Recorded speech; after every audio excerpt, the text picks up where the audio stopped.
The crystalline walls of the Zephyrian palace hummed with an otherworldly resonance, their bioluminescent veins pulsing in rhythm with some alien heartbeat that Captain Jake Morrison couldn't quite ignore, even with plasma restraints burning against his wrists.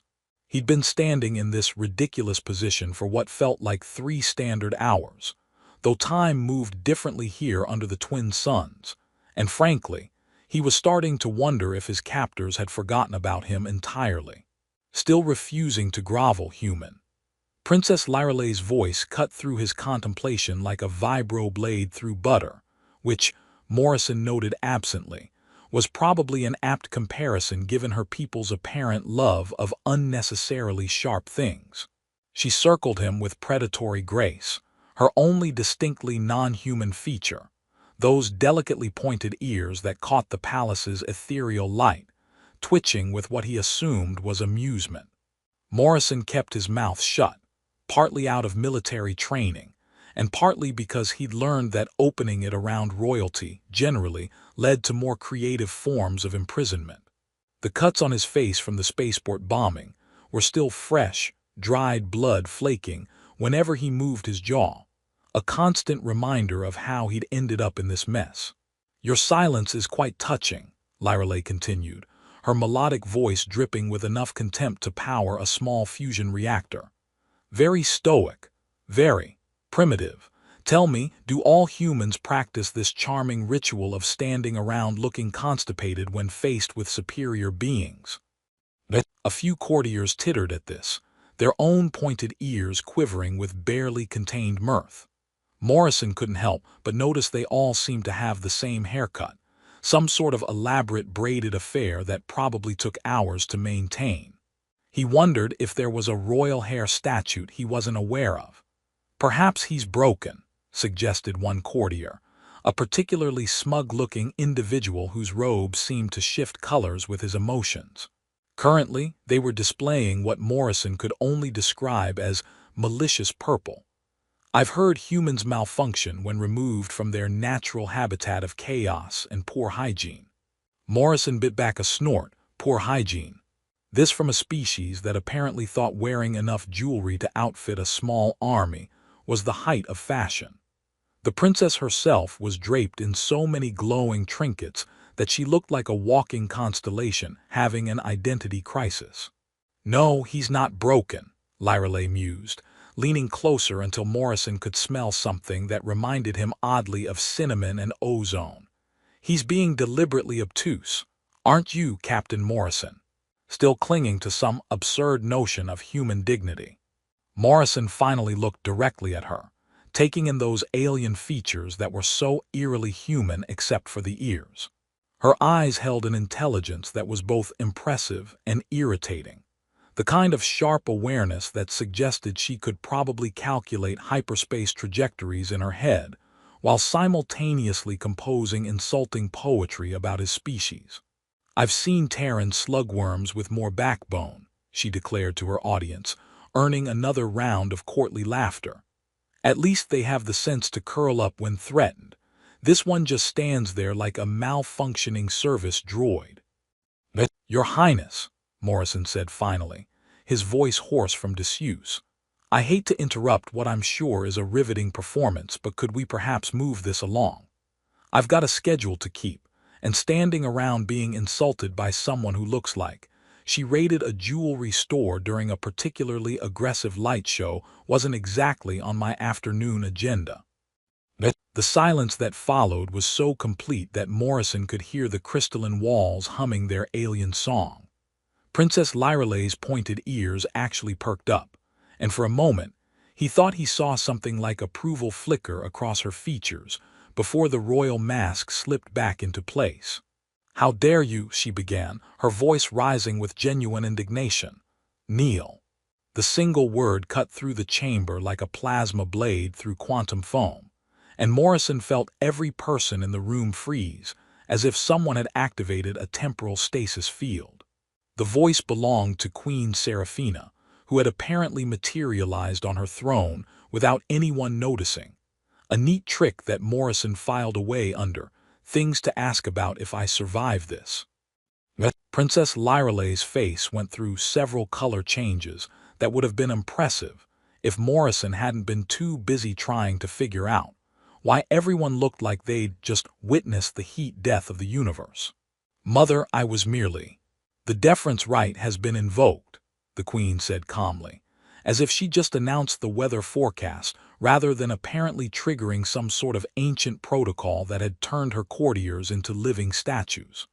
Morrison looked around the frozen tableau and couldn't help but think that if this was how alien justice worked, it was certainly more efficient than human bureaucracy. The palace erupted in whispered chaos that sounded like a quantum cascade failure in a linguistics lab. Lots of high-pitched noises that probably meant something important to someone, but mostly just gave Morrison a headache. He watched as courtiers huddled together like penguins in a plasma storm, their color-shifting robes cycling through what he assumed were various shades of panic and confusion. Princess Lyrale stood frozen beside him, her confident smirk melting away like ice cream on a plasma coil. Her pointed ears had gone rigid, and Morrison couldn't help but notice they turned a rather fetching shade of pink when she was distressed.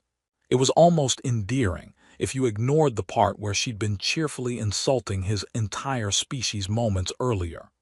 "Your Highness," Morrison said conversationally, "I'm getting the distinct impression that whatever just happened is either very good for me or very bad for you. Possibly both, knowing my luck with alien legal systems." "Shut up," Lyrale hissed, but her voice lacked its earlier venom. She looked like someone who just realized they'd accidentally challenged a black hole to an arm-wrestling contest. Queen Seraphina rose from her throne with the fluid grace of someone who'd mastered the art of dramatic timing sometime around the last ice age. Her own ears, Morrison noted, were considerably more elaborate than her daughter's. Apparently, royal ears came with additional decorative points. The evolutionary biologist in him wondered if it was purely aesthetic or if there was some sort of enhanced hearing involved. "The neural quantum sensors are activating," announced a court official whose robes had shifted to what Morrison diplomatically classified as bureaucratic beige. The man's ears were practically vibrating with nervous energy. "The truth detection matrix will be fully operational within moments." Morrison felt something tickle at the edge of his consciousness, like a feather made of electricity doing a gentle tap dance on his brain stem. He'd heard about Zephyrian truth detection technology. Supposedly it could detect deception at the molecular level, reading micro-expressions, pheromone releases, and neural firing patterns, with the precision of a surgical laser, having delusions of grandeur about its accuracy. "Well," Morrison said, testing the sensation, "this is either going to be very entertaining or very awkward. Possibly both, if my understanding of alien legal procedures is anything to go by." Princess Lyrale shot him a look that could have flash-frozen a small star. "Do you have any idea what you've done?" "Not really," Morrison admitted cheerfully. "But I'm guessing it involves me telling the truth, which, considering what I witnessed at the spaceport, should make for some interesting conversation topics." The princess went very still, and Morrison noticed her ears had shifted from pink to a pale blue that probably meant something significant in Zephyrian emotional color theory. Around them, the whispered chaos grew louder as courtiers began backing away like spectators at a particularly volatile chemistry experiment. "What exactly did you witness?" Queen Seraphina's voice carried the kind of authority that suggested she could order the laws of physics around, and they'd probably comply out of professional courtesy. Morrison felt the neural quantum sensors lock onto his consciousness with the subtlety of a freight train full of telepathic elephants. Every word he spoke would now be verified for truth with the thoroughness of a perfectionist accountant auditing the universe's expense reports. "Well, Your Majesty, it's quite a story," Morrison began, noting how his voice seemed to resonate strangely in the sensor field.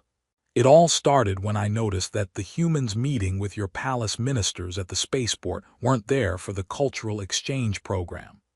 unless the cultural exchange involved enough high-yield explosives to redecorate half the station. The silence that followed was so profound that Morrison could hear individual dust particles settling on the crystalline floor. Princess Lyraleigh's face cycled through several expressions that would have been amusing under different circumstances: surprise, disbelief, and what he was pretty sure was the Zephyrian equivalent of stellar winds and quantum foam, were all doomed. You're claiming palace ministers were involved in the bombing. Queen Seraphina's voice remained perfectly level, but Morrison noticed her own ears had gone rigid with attention. Not claiming, Morrison said, feeling the truth sensors humming with validation. Stating, I saw Minister Kelthrose shaking hands with a gentleman who introduced himself as representing certain human business interests. Specifically, the kind of business interests that profit considerably from prolonged military conflicts between species. A courtier near the back of the room made a choking sound that suggested either severe allergic reaction or the sudden realization that his retirement fund was about to become as imaginary as a unicorn's tax return. Princess Lyraleigh turned to stare at Morrison with an expression he couldn't quite interpret. Her ears had gone from blue to a sort of silver that caught the palace's bioluminescent glow in interesting ways. That's impossible, she said, but the truth sensors were already confirming Morrison's words with the enthusiasm of a detection system that rarely got to do anything more exciting than verify grocery lists. I'm afraid your sensors disagree, Morrison pointed out helpfully. They seem quite excited about confirming everything I'm saying. I can practically hear them purring. The quantum field around them intensified, and Morrison felt his consciousness being scanned with the thoroughness of a security check at a paranoid emperor's birthday party. Every detail of what he'd witnessed at the spaceport blazed through his mind. The secret meeting, the explosive devices, the carefully orchestrated plan to sabotage the ceasefire talks. Queen Seraphina descended from her throne with measured steps, her gaze never leaving Morrison's face. Continue. The bombing was meant to look like a terrorist attack, Morrison said, his words resonating with the absolute certainty that only truth detection technology could provide. Frame the refugees, justify resuming hostilities, keep both our species locked in profitable warfare while millions die in camps between the worlds. Princess Lyraleigh's ears had gone completely white, which Morrison assumed was either the color of shock or the Zephyrian equivalent of a blue screen of death. Around them, courtiers were beginning to edge toward the exits with the casual urgency of people who'd suddenly remembered urgent appointments elsewhere in the galaxy. How do we know you're not simply? Princess Lyraleigh began. Because the sensors don't lie, Queen Seraphina interrupted, her voice carrying a weight that made the crystalline walls hum in harmony. And because the deference right binds us all to hear truth, no matter how inconvenient. Morrison felt dawn approaching through the palace's transparent sections, the twin suns beginning their daily dance across alien skies. He had the distinct impression that sunrise was going to bring more than just morning light to this particular corner of the galaxy.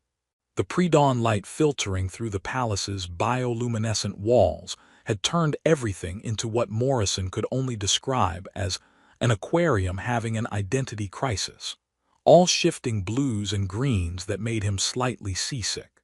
Queen Seraphina was pacing in front of a holographic display that showed the twin suns creeping toward the horizon with the inevitability of a cosmic alarm clock nobody could hit snooze on. 17 minutes, she announced, her pointed ears twitching with what Morrison was learning to recognize as concentrated royal stress. 17 minutes until sunrise, at which point either we complete the deference right publicly, or your testimony becomes as legally binding as a grocery list written in disappearing ink. Morrison tested his restraints, which had been loosened enough to allow him basic movement, but not enough to let him scratch the itch that had developed between his shoulder blades. Your Majesty, I have to ask, when your ancestors designed this legal system, Were they perhaps under the influence of some sort of hallucinogenic space fungus? Because this whole sunrise deadline thing seems Princess Lyrale snorted from her position near the quantum communication array, where she'd been coordinating what she diplomatically termed security adjustments, but which Morrison suspected involved a lot of people suddenly discovering urgent business on distant planets. Her ears had settled into a steady bronze color that he'd decided indicated grudging cooperation with people who annoy me.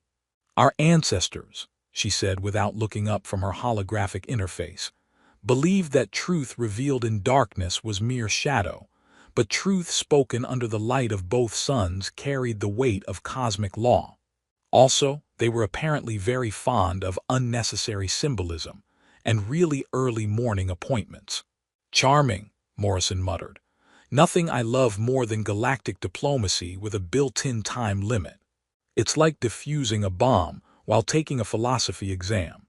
Queen Seraphina paused her pacing to give him a look that suggested she was reconsidering her opinion of human intelligence, though whether upward or downward remained unclear.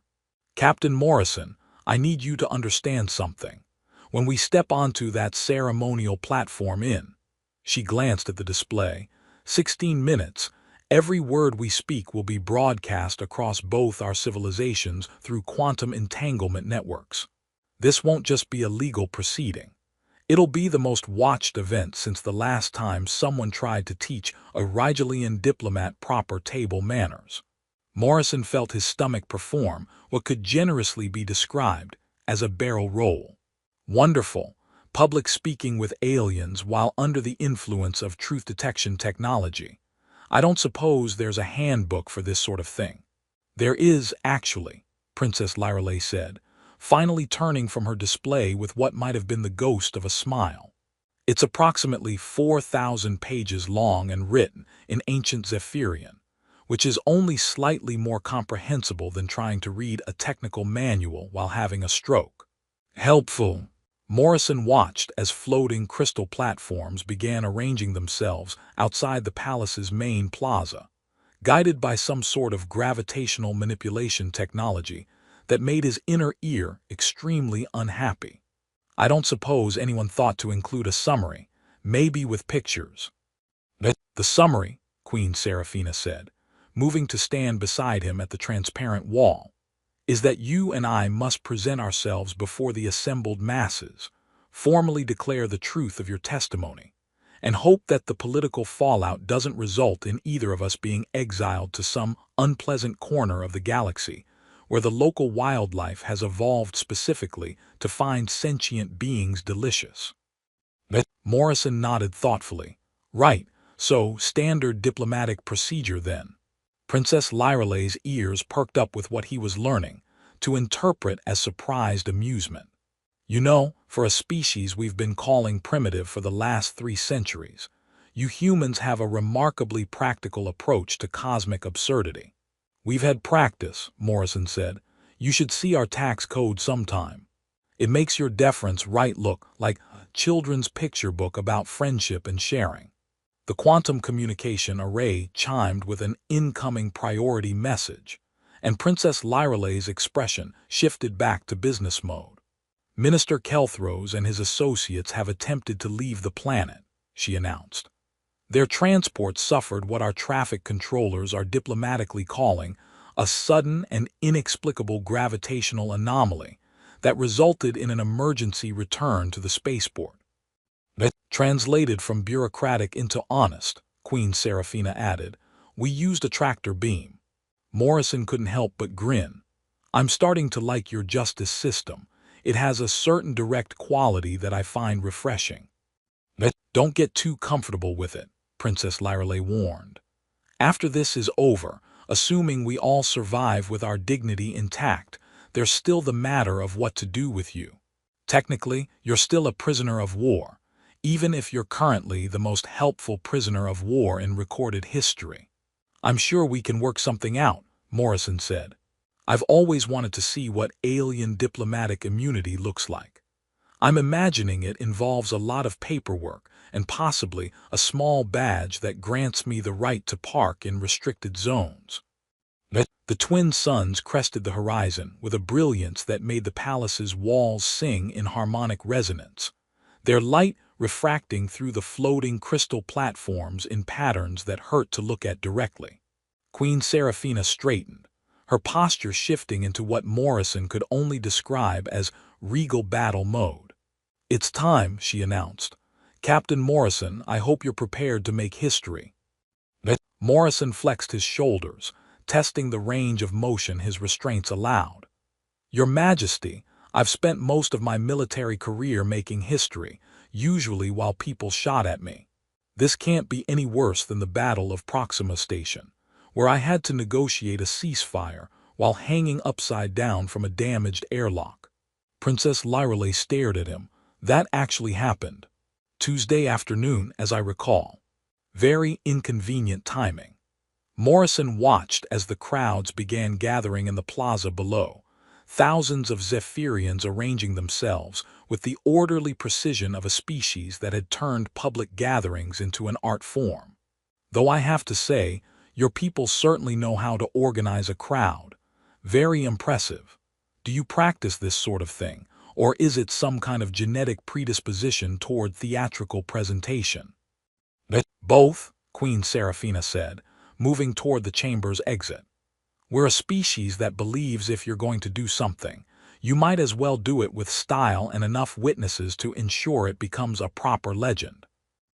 Morrison followed, noting that his restraints had been configured to allow him to walk with dignity, but not to run, fight, or perform any sudden movements that might be misinterpreted as escape attempts.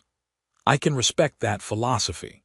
Though I should probably warn you, humans have a tendency to turn these sorts of events into commemorative merchandise. I'm just saying, don't be surprised if someone starts selling 'I survived the deference right' t-shirts by next week." Princess Lyreley's ears shifted to what he was pretty sure was the color of barely contained laughter. "Captain Morrison, I'm beginning to think that having you around might be more entertaining than initially anticipated." "I do my best," Morrison said as they approached the plaza, where the morning light was turning everything into a crystal cathedral of impossible beauty. "Though fair warning, I've never done this sort of thing without someone shooting at me, so I might be slightly off my game."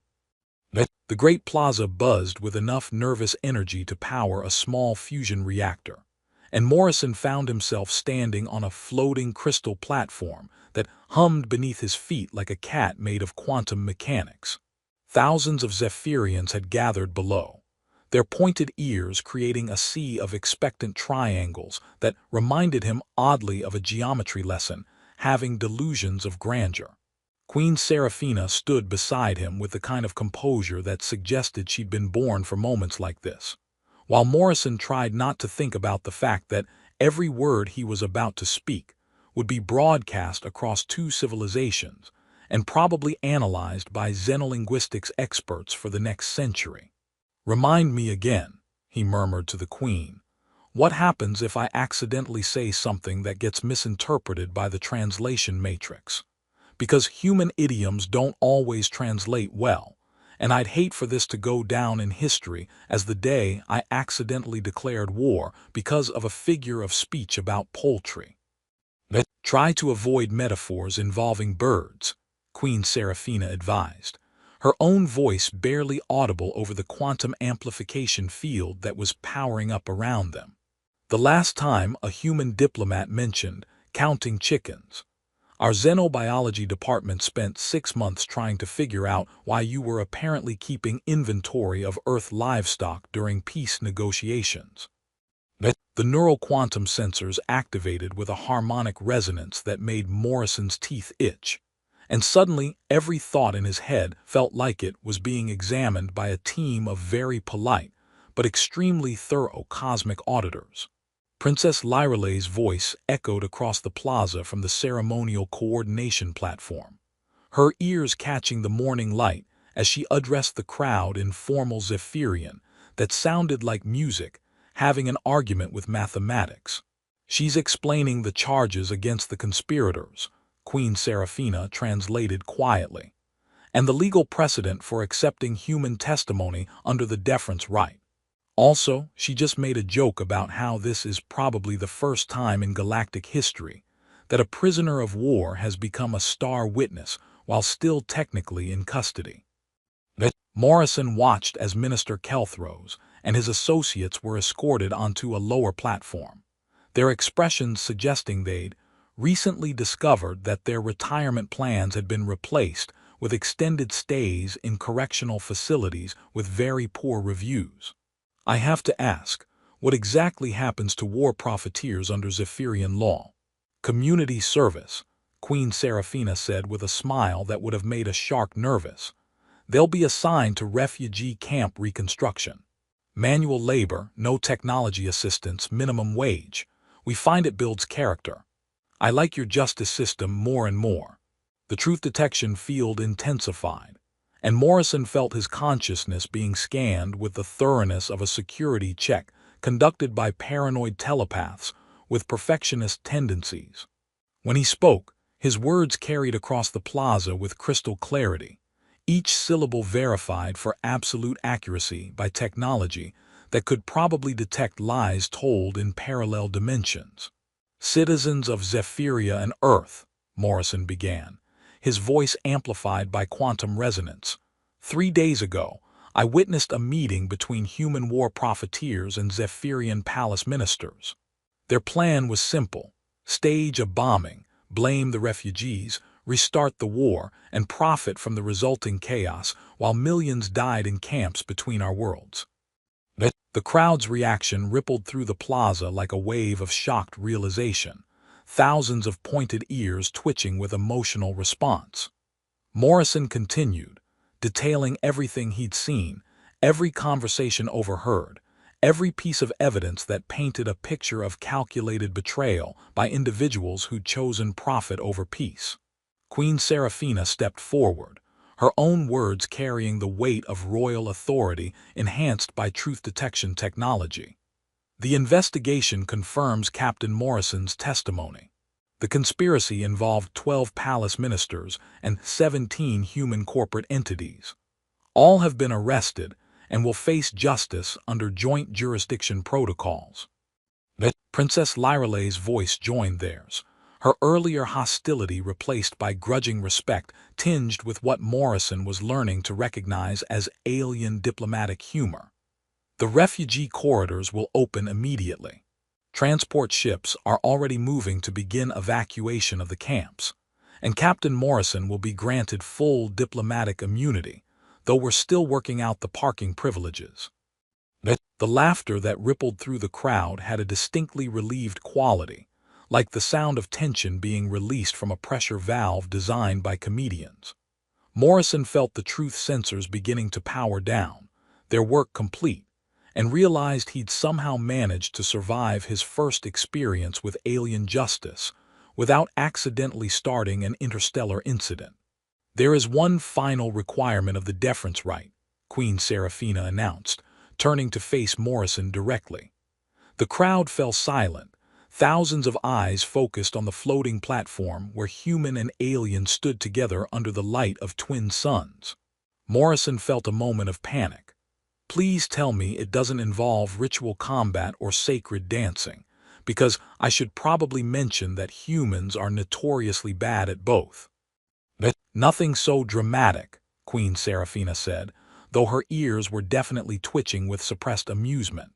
Simply this: a gesture of mutual respect between those who have shared truth in the light of both suns.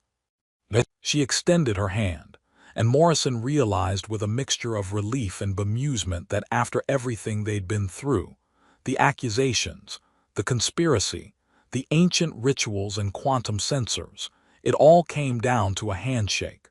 The most human of gestures, offered by an alien queen on a crystal platform while 2 civilizations watched. He clasped her hand, feeling the slightly cooler temperature of Zephyrian physiology and noting that her grip was considerably stronger than it looked. The crowd erupted in cheers that harmonized with the singing walls of the palace, and Morrison found himself thinking that diplomacy was a lot more interesting than anyone had mentioned during his military training. "So," he said as the ceremonial platforms began their descent back to the plaza, "what exactly does diplomatic immunity from an alien civilization entail? Because I'm hoping it includes protection from parking tickets and possibly exemption from having to understand your tax code." Princess Lyreley appeared beside them as they reached ground level, her ears now displaying what Morrison had learned was the color of genuine amusement mixed with grudging admiration. "It means you're officially a friend of the crown, which grants you certain privileges and responsibilities. Also, you'll need to attend state dinners occasionally, though we'll try to keep the formal speeches to a minimum." Morrison considered this. State dinners with aliens. Well, that's something new for the resume. Though I should probably warn you, humans have very strong opinions about food, and we tend to be suspicious of anything that glows or appears to be looking back at us. "We'll start you off with something simple," Queen Seraphina assured him. "Perhaps the Zephyrian equivalent of what you call soup, though ours doesn't require a spoon so much as a small gravitational manipulation device." "Perfect," Morrison said, watching as the last of the conspirators were led away in restraints that probably cost more than his annual salary. "I always wanted to learn how to eat with physics." The twin suns climbed higher, their light transforming the crystal plaza into a cathedral of refracted brilliance, and Morrison realized that somewhere between being captured, mocked, and subjected